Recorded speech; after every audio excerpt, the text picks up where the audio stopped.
بسم اللہ الرحمن الرحیم۔ علم صیغہ کے بارے میں کچھ جو نا ہم بحث کریں گے کہ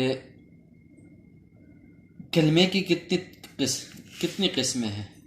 بتا رہے کہ کلمے کی 3 قسمیں: فعل، اسم اور حرف۔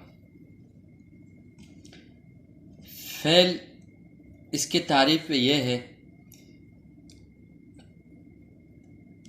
کہ جو اپنا کسی چیز کے ساتھ اپنے معنی پر دلالت کرے، یعنی مستقل اپنے معنی پر دلالت کرے، اور 3 زمانوں میں سے کوئی زمانہ اس میں پایا جائے۔ وہ 3 زمانے کیا ہے؟ ماضی، حال اور استقبال، یعنی 3 زمانے بھی اس کے اندر پایا جائے اور اپنی معنی پر بذات خود دلالت کرے۔ جیسے ضربہ یضرب، ضربہ کے اندر یہ فعل اس طور پر ہے کہ اس میں مادی کا معنی بھی پایا جاتا ہے، اور ضرب اس کا معنی ہے مارنا، یہ اپنے ذات پر خود دلالت بھی کر رہا ہے، تو یہ فعل ہوا۔ اب اسم کیا ہے؟ اسم جو بغیر ازمنہ ثلاثہ کے معنی مستقل پر دلالت کرے، یعنی اس میں 3 زمانے نہ پایا جائے اور اپنی ذات پر معنی پر خود ہی دلالت کرے۔ جیسے رجل و ضارب، تو یہاں پر رجل اور ضارب جو اسم ہے اپنے ذات پر خود دلالت کرے۔ رجل انسانی مرد کو ہی بولتے اور ضارب مارنے والے کو بولتے، تو اس میں معنی تو پائے جاتے ہیں، لیکن اسم اسی وجہ ہے کہ اس میں وہ زمانہ نہیں پایا جاتا، نہ ماضی کا نہ مضارع کا نہ حال کا، یعنی نہ حال کا نہ استقبال کا اور نہ ماضی کا معنی پایا جاتا ہے اس میں۔ اب حرف کی تعریف: حرف وہ ہے جو معنی غیر مستقل پر دلالت کرے، یعنی نہ اپنے معنی مستقل پر دلالت کرے اور نہ 3 زمانوں میں سے کوئی زمانہ اس کے اندر پایا جائے۔ جیسے من و الا، تو یہ من و الا یہ حرف اس طور پر ہے کہ جب یہ کسی جملے کے ساتھ مل کر تب وہ معنی کا فائدہ دے گا، اور اس کے اندر زمانہ اس ٹائم پایا جائے گا جب وہ معنی ہی پر وہ کسی کے ساتھ مل کر ہی مل کر، یعنی معنی کا معنی بھی اس کے اندر پایا جائے گا اور زمانے بھی پایا جائے گا۔ لیکن اکیلے میں حرف نہ اپنے معنی پر بھی دلالت کرتا ہے اور نہ 3 زمانوں میں سے کوئی زمانہ ہی پایا جاتا ہے۔ اب یہاں سے بتا رہے کہ معنی اور زمانے کے اعتبار سے فعل کی 3 قسمیں ہیں، کہ معنی اور زمانے کے اعتبار سے فعل کی 3 قسمیں: ماضی، مضارع اور امر۔ ماضی زمانے گزشتہ کو کہتے ہیں کہ جس میں کسی معنی کے وقوع پر دلالت کرے، جیسے فعل، اس نے کیا، اس ایک مرد نے کیا، تو اب زمانے گزشتہ زمانے میں بھی دلالت کرتا ہے، اور اس کے کیا معنی بھی اندر پایا جائے، وہ معنی بھی اس کے اندر پایا جائے، مارنے کا یا ڈانٹنے کا، وہ زمانہ بھی اس کے اندر پایا جاتا ہے۔ اب مضارع زمانہ موجودہ اور آئندہ جو نا میں کسی فعل کے وقوع پر دلالت کرے، جیسے یفعلو، کرتا ہے یا کرے گا، وہ ایک مرد جو زمانے موجودہ یا آئندہ جو معنی ہے زمانے اس پر دلالت کرتا ہے۔ اور امر وہ ہے جو فاعل مخاطب سے زمانے آئندہ میں کسی کام کی طلب پر دلالت کرتا ہے، جیسے افعل، کر تو ایک مرد، یعنی آپ کسی کو حکم دے رہے ہو کہ یار یہ کام کر لے، تو یہ امر ہے۔ تو اس اعتبار سے فعل کی جو اپنے معنی پر فعل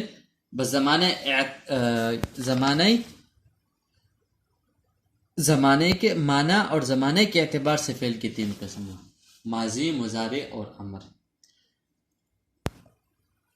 اب اگر فعل ماضی یا مضارع کی نسبت فاعل کی طرف ہو، یعنی کام کرنے والی کی طرف ہو، تو وہ معروف ہی کہتے ہیں، جیسے ضربہ۔ تو یہاں پر یعنی فعل ماضی یا مضارع کی نسبت کس کی طرف ہے؟ فاعل کی طرف، تو اس کو ہم معروف ہی کہیں گے.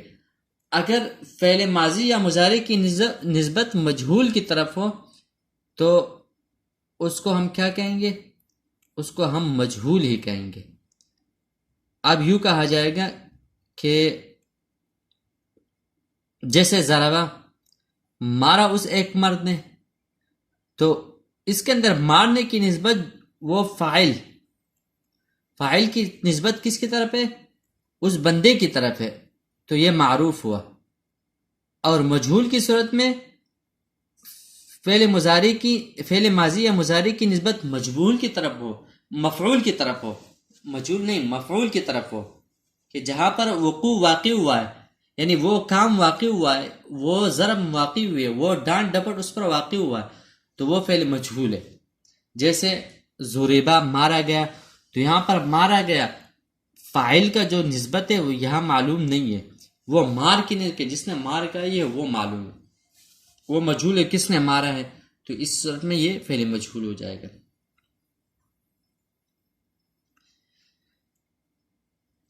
اب آگے حروف اصلیہ کی تعداد سے،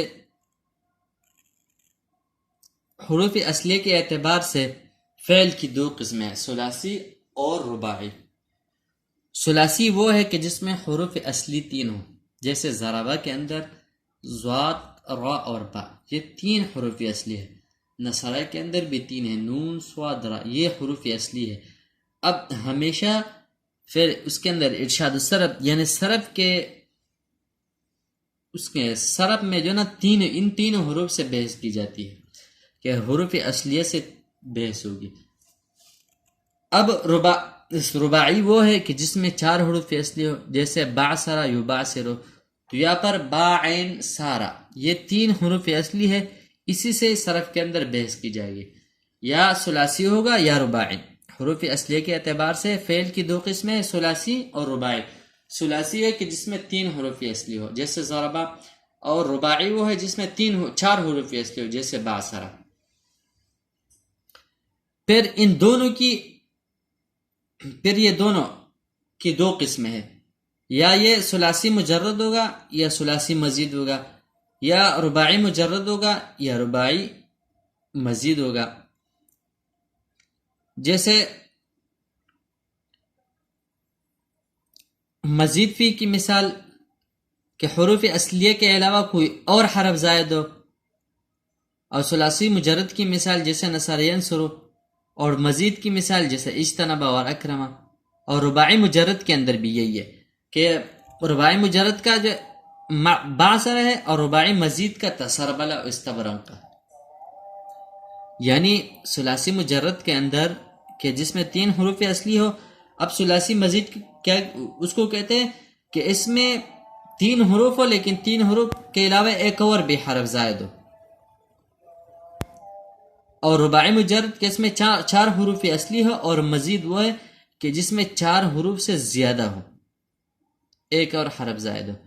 تو رباعی مجرد کی مثال بعثرہ، اور مزید کی مثال رباعی مزید تسربلا.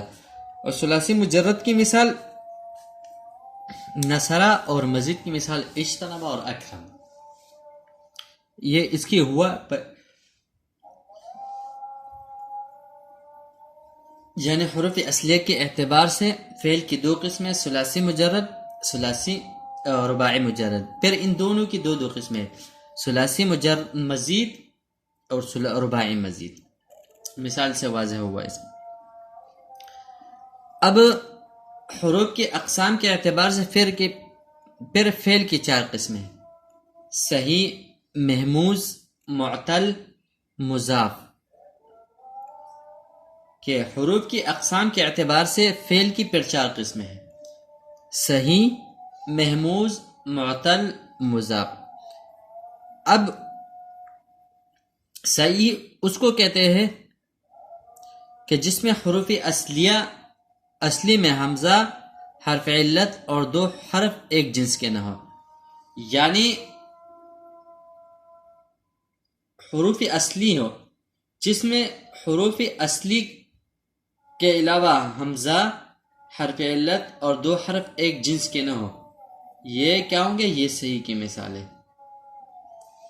اب آگے جا کے حرف علت اور حمزہ اور دو حرف ایک جنس کے نہ ہو، اس کی مثال اب آگے اس کی بھی تعریف ہوگی یہ کیا ہے۔ حرف علت واو یا ہے، واو الف اور یا، ان کو حرف علت کہتے ہیں۔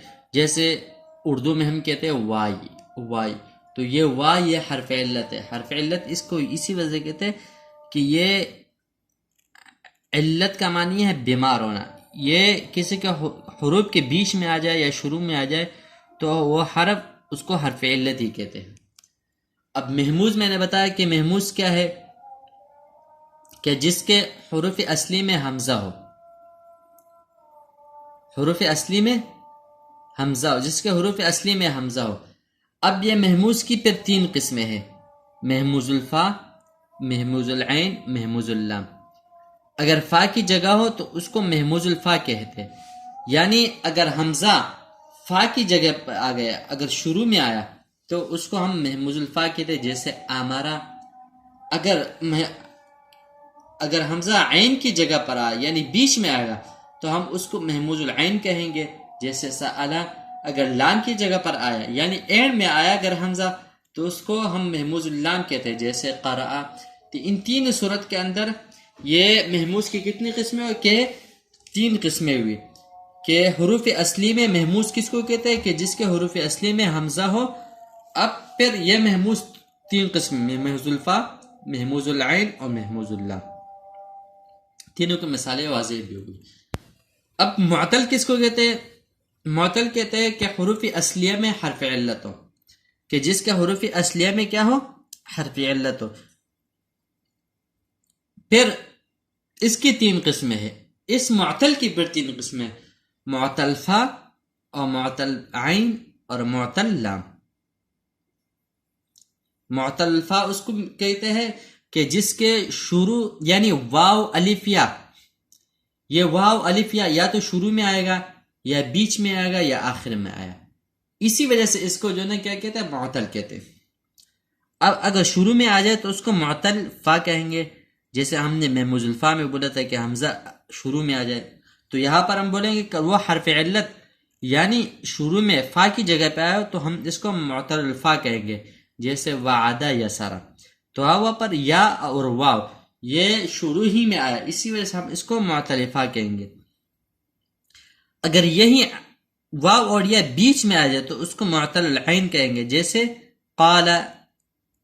یہ یہاں پر قال اصل میں قبلہ تھا، تو یہاں پر واو جو ہے نا، یا یہاں پر واو جو ہے نا یہ بالکل بیچ میں آیا، تو بیچ میں آنے کی وجہ سے اس کو ہم معطل العین کہیں گے۔ اور اگر یہی معطل آخر میں آ جائے یعنی یہی حرف علت لام یعنی لام کی جگہ پر آئے تو ہم اس کو معطل اللام کہیں گے، جیسے دعا اور رما۔ اصل میں دعوت تھا، رمایا تھا، تو یہاں پر یا اور واو جو ہے نا یہ بالکل لام کی جگہ پر آیا ہے، تو اسی وجہ سے ہم اس کو کیا کہ معطل اللام کہیں گے۔ اب اگر دو حرف علت ہو تو اس کو ہم لفیف کہیں گے، پھر اس کی دو قسمیں ہیں، یعنی حرف علت تو آ جائے، واو الف یا آ جائے، اب یہ واو الف کبھی ایک ہی جگہ ہوں گے کبھی الگ الگ ہوں گے۔ اگر ایک ہی جگہ، اب اس حرف علت کی پھر دو قسمیں ہیں۔ حرف علت ایک تو لفیف کہیں گے تو ایک کو مفروق کہیں گے۔ اگر دو حرف علت ہو تو ہم اس کو لفیف کہتے ہیں۔ پھر اس کی دو قسمیں، ایک مقرون اور ایک مفروق۔ اگر دونوں حرف علت ایک ساتھ متصل ہو تو ہم اس کو مقرون کہیں گے، جیسے توا اس کے اندر ہے، تو یہاں پر حرف علت واو یا جو ہے نا یہ کلمے کے آخر میں ایک ساتھ آیا ہوا ہے، جس کی وجہ سے یہاں پر حرف علت سامنے نظر آ رہی ہے، تو اسی وجہ سے ہم اس کو لفیفی مفروق مقرون کہیں گے۔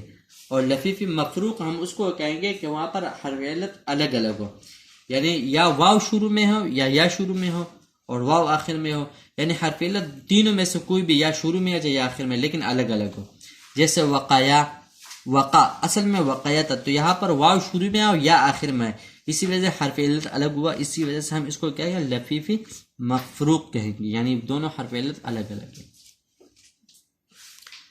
آگے مضاف، مضاف وہ ہے کہ جس کے حروف اصلی میں دو حرف ایک جنس کے ہوں، جس کے حروف اصلی میں دو حرف ایک جنس کے ہوں، جیسے فر اور زلزلہ۔ یہاں پر فر کے اندر را دو را آئی ہے، تو یہ حروف اصلی جو دو ہے، دو را، اس کو مضاف کہیں گے۔ اور زلزلہ کے اندر بھی یہ لام بھی دو ہے اور زا بھی دو ہے، تو اس وجہ یہ کیا ہے، یہ بھی مضاف ہے۔ اسی طرح یہ کل 10 قسمیں ہوئی، یعنی شروع میں ہم نے کتنے پڑھا تھا کہ حروف کے اعتبار سے فعل کی 4 قسمیں، صحیح، محموز، معتل، مضاف۔ صحیح تو بتایا کہ جس کے حروف اصلیہ میں حمزہ، حرف علت اور دو حرف ایک جنس کے نہ ہوں۔ پھر محموز کی 2 قسمیں، محموز الفا، 3 قسمیں، محموز الفا، محموز العین، محموز اللام۔ پھر معتل کی 3 قسمیں، معتل الفا، معتل العین، معتل اللام۔ پھر مضاف کی 2 قسمیں، مضاف کی تو ایک ہی قسم ہے، لیکن لفیف کی پھر حرف جو معتل ہے نا، اس کی 2 اور ہوئی، ایک معتل وہ مقرون اور مفروق۔ تو اسی اعتبار سے یہ ٹوٹل کل 10 قسمیں ہوگی، جس سے ہم دینا یعنی صرفی حضرات اسی سے ہم بحث کرتے ہیں۔ والسلام۔